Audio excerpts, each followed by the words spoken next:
अस्सलाम वालेकुम प्यारे बच्चों, कैसे हो सब।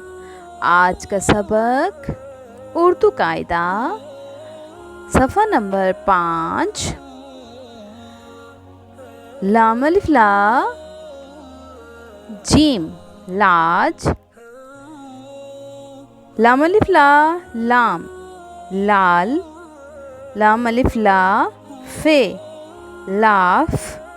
लाम अलिफ ला खे लाख। जीम अलिफ जा लाम जाल। जीम अलिफ जा गाफ जाग। जीम अलिफ जा मीम जाम। जीम अलिफ जा नून जान। सीन अलिफ सा लाम साल। सीन अलिफ सा गाफ साग। मीम अलिफ मा लाम माल।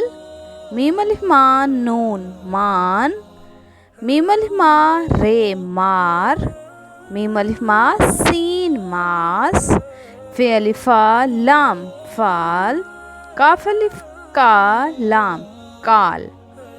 हे अलिफ हा काफ। हे अलिफ हा लाम हाल।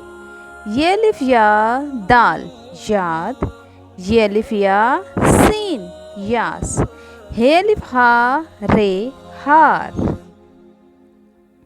ढे अलिफ भा गाफ भाग। झे अलिफ झा गाफ झाग। मीम अलिफ मा घे माघ। सीन अलिफ सा खे साग। आज का सबक यहीं तक। मिलते हैं अगले सबक के लिए नेक्स्ट वीडियो में। तब तक के लिए इजाज़त। अस्सलाम वालेकुम वरहमतुल्लाहि वबरकातुहू। If you like my video, please like, share and subscribe.